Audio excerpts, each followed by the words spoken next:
Hey folks, EB of EB Lounge here on behalf of Alamo Music, who have been helping others tell stories through song for almost a century long. That's a really long time. It's like almost 100 years, dude. That's super long. It's so great to be back with you all here today to be able to talk with you about this instrument, the Kawai ES120. This is the entry-level digital keyboard, their digital stage piano that they've been making for a little while now. Brilliant instrument. Can't wait to share a little bit of the details with you. We're going to begin making a two-parter video series with this. First, just talking about the basic specs, okay? Where I'm not going to really do a whole lot of playing. That's going to be saved for the second one, the second video that we make. So the first video that we're going to be making and sharing with you today is walking you through just what this keyboard basically has on offer. And this is also going to be a first impressions or reaction video, okay? So we're going to be talking about what goes into this, what we have, what you can do with it in terms of plugins, specs, stuff like that. The second video that we're going to be making on the ES120 is going to be focusing primarily on the sounds themselves. It'll be a bit of a walkthrough, just using the different options that we have in terms of samples, in terms of synths that are already preloaded into the instrument, how things power up, how they sound right out of the gates, right out of the box. Let's dive right in. Let's take a look at this guy, see how it's structured, see how it's built, and talk about what could we potentially use it for.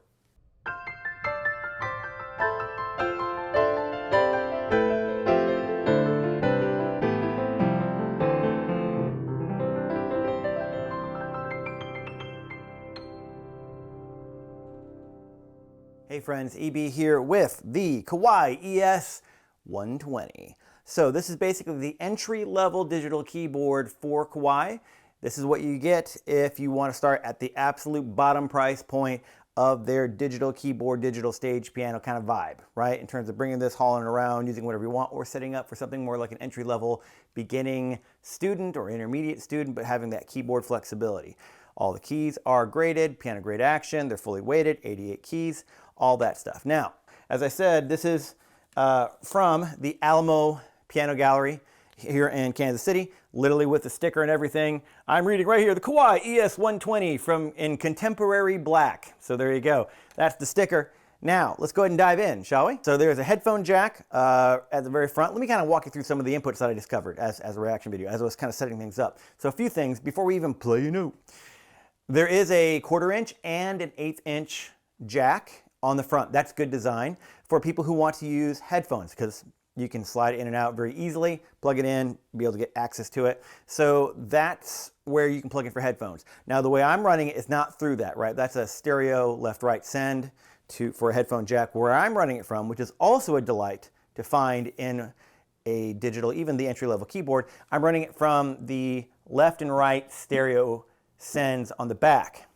So there's a left channel and a right channel. The left channel, like you'll find in a lot of keyboards, pro keyboards, is also a mono option. So if you only have one of those plugged in, it will send a mono send. In this case, it's a left and right, so two individuals that you can send that are both 1/4 inch jacks as well. That's when I'm running to the studio, sending upstairs to record what we're doing right here, and that's going to give you more of a professional quality sound, but it will also sound very similar to what you would hear if you want to play this primarily with headphones, okay? So it's not going to give you as much of a vibe from speaker sound, right? Although it will a little bit, because it's going to be picking up also from my lavalier mic. So you're going to hear a little bit of a blend, but most of what you're going to be hearing is going to be very true, I think, probably to a headphone wearing experience, okay? A couple other things just of note real quick. There are two other primary jacks on the back. The first is for the sustain pedal. If you have a keyboard sustain pedal, that's the one that almost all keyboardists use at some point, right? And if you don't know what that is, it's the little lever you step on, right? Now, I will say this right out of the gate. No. This probably comes with the ES120. This is what the Alamo Piano Gallery gave me to use, and it's good that I have it to simply address the point by saying no. Did you get that? This equals no. Don't use this, okay? It probably comes along with this, and they're probably trying to keep the price point down. I get it. I actually have one of these sustain pedals. It's a pedal that can function as a sustain pedal. But the point is, I keep one of these little dudes in my to-go gig bag. as a backup should my real sustain pedal somehow get damaged, one of the cables get cut or something like that, or it just craps out on me. Whatever causes the actual pedal that I use to go awry, I've got one of these as backup. They're like 10 bucks. I mean, they're nothing, they're cheap, right? But they're also not what you want to use, even for beginners, because it just does not give you the same level of control. Upgrade to the for another $5, $10, and get yourself a real pedal, okay? And they look like a little silver bar coming out. You know, it's kind of long, narrow, and it looks like a foot pedal you'd find on a regular piano. And just get one of those. Kawai, I'm sure, sells these. Alamo Piano Galleries, I'm sure, sells those kinds of things as well, okay? And you can just get a simple upgrade. We're going to use this today just because this is what comes with this keyboard, apparently. So we'll go ahead and use that, and we'll test it out.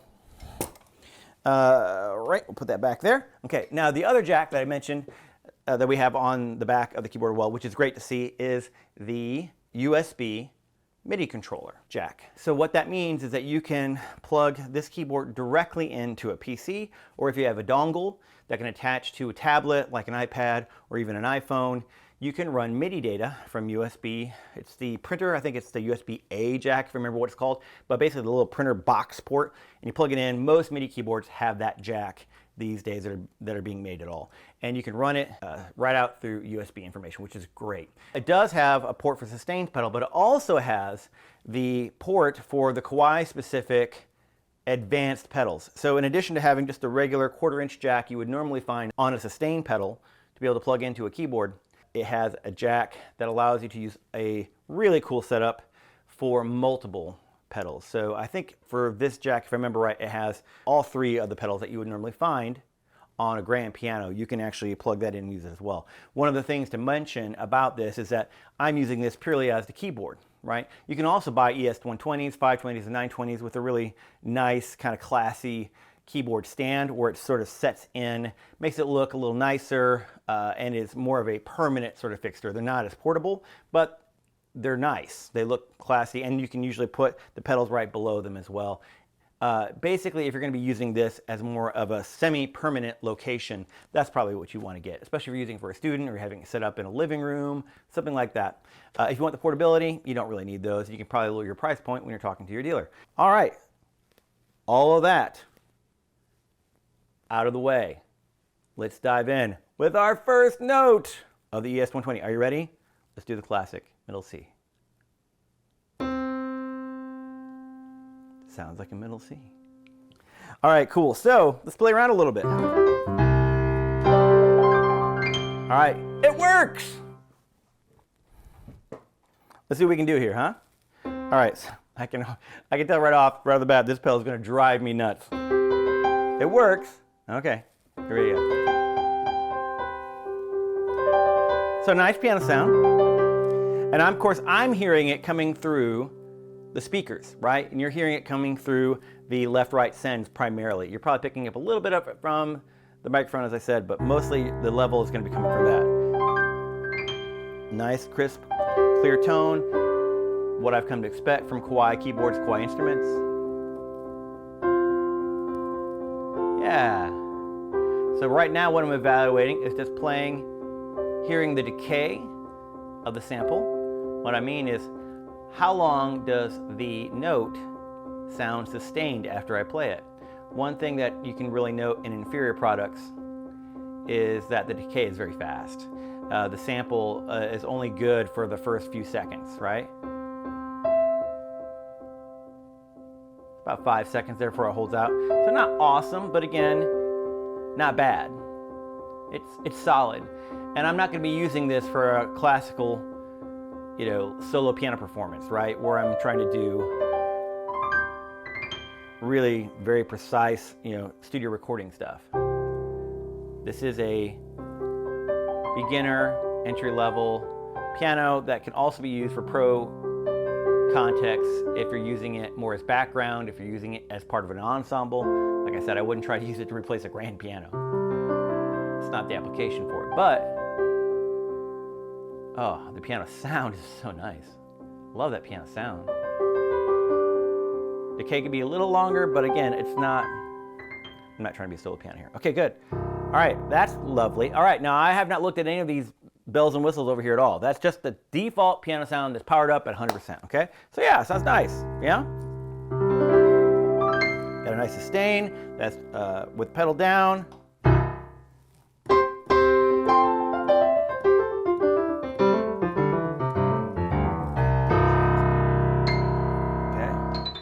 Yeah, nice. All right, let's have some fun.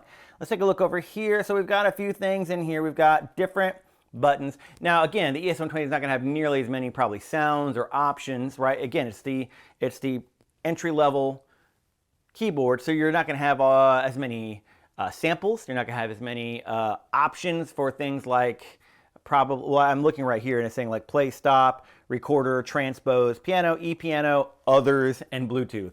Okay, that's pretty much your options right there. And it's got a function button to help you select. So I'm guessing there's not a whole lot of options of different sounds. Again, this day and age, do you really need a whole lot of sounds in a working traveling keyboard? No. Do you really need a whole lot of sounds in someone who is a student learning how to play piano?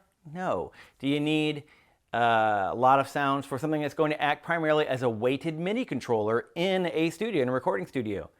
No, you're probably going to be using VSTs, soft synths, virtual instruments that you generate sounds with that are going to sound way better and that you can keep updated as you go. So if it's like MIDI controller especially, you're not going to worry about that. What you're worried about is having just a good core piano sound, maybe a couple of the other core sounds like an EP, maybe a little organ, maybe a piano with a layered string sound, all of those kinds of things for just a good core digital stage piano or touring rig, right? So with that, it looks like we've got a few options that are going to be able to help us dial that in. So let's go ahead and play around a little bit. Let's do with piano, see if it does anything when I press it. Yep. Hearing the different piano sounds? Okay, so let's do it very, very clearly. We'll start just with, in fact, let's just start with our default. I'm going to power down. That's easy, just hold it for a few seconds. And power back up, so we'll go back to default. Yep, okay, that's the default piano, right? Awesome, now I'm going to go ahead and cycle through. Now, one of the things that right off the bat, you know, I'm looking at, I have no LED, no LCD display. So I know that it's changing sound. I just don't know to what. So that makes it less than ideal. If they had some kind of display here, that'd be great. But I don't see any kind of thing changing to indicate which one I'm on. So let's go ahead and hit piano. Okay, that's a different piano sound, we think. Probably. That's definitely a different piano sound. That's almost got like an upright or like a honky tonk maybe kind of vibe, right? Yep.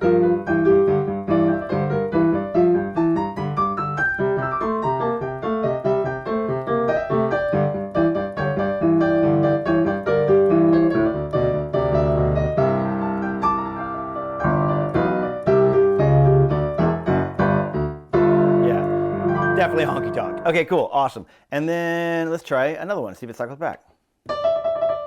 That sounds like, oh, that's got some reverb on it. Do you hear that? That's got a load of reverb. Maybe that's more like a rock kind of piano. It's a little punchier, it feels like. Right, so that's, I would say, or it could be like a pop piano. It's drenched in reverb.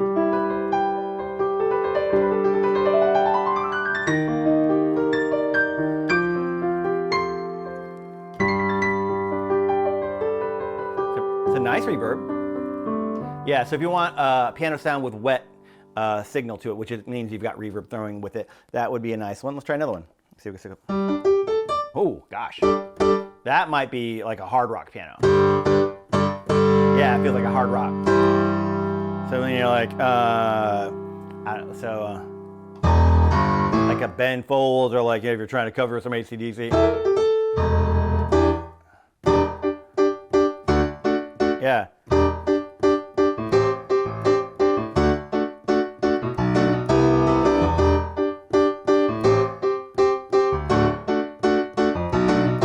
It's a song I wrote that was a Ben Folds homage several years back.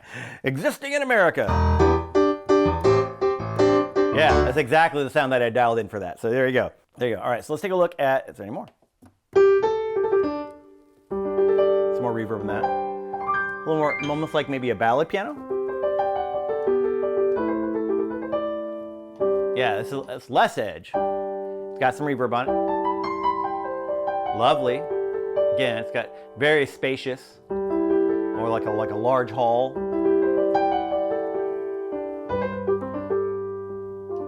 If you like your piano with reverb. Now, obviously, you want a signal if you are using it in a context where you are blending in with a band, or if you're blending it in terms of sending it somewhere. You don't want to have reverb on top of reverb, right? So if you're already in a hall and you want it to be able to sound fairly clean within the hall, you don't want to send a signal with extra reverb already. It's going to just muddy it up. So having a piano sound that's flat, that's neutral, does not have any, or dry is the technical term of having a signal that does not have any reverb or any effects mixed into it at all. That's definitely what you would want in that context, which is why they have it and it pops up. I love that, by the way, that they have that as their first signal, it sounds like.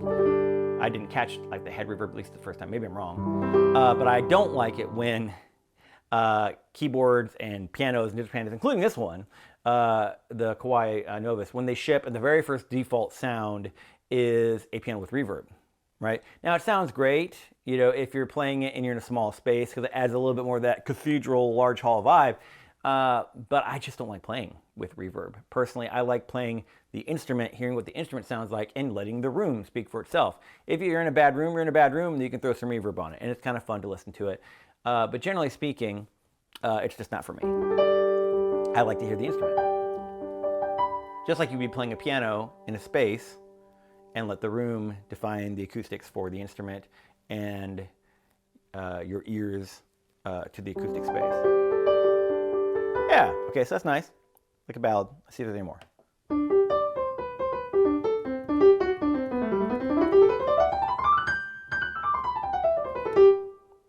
Some more reverb. Nothing particular about that. Stands out. A little punchier.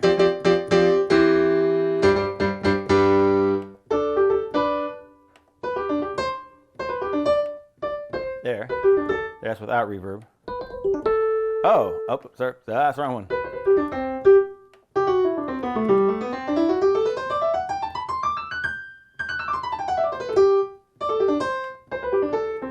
I'm just cycling through now.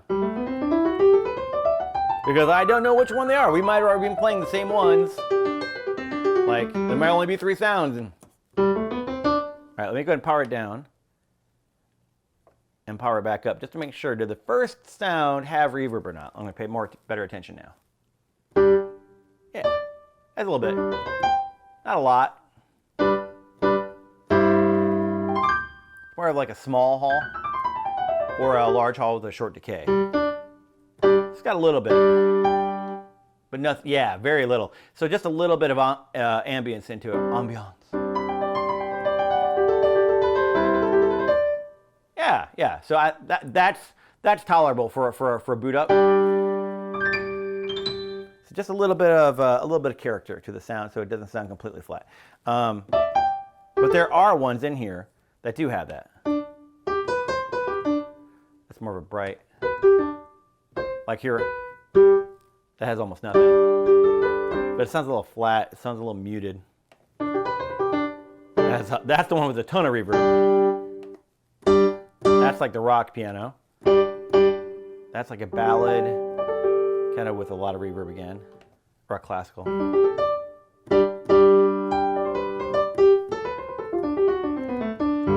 Okay. Okay, so I think we're cycled back at that point. Right? Is that the second one? Kawai, you need a better way of displaying your sounds, dude, on this. Like, how to, unless you have like a cheat sheet printed out or you just know the instrument really, really well, you've like, okay, I've got 4 sounds, 5 sounds. And I guess you can memorize that, but come on. Okay, so that's that. Yep. So it sounds like there's 2, 3, 4. That's dry right there. 5. And it sounds like we're back. That sounds, 6 maybe?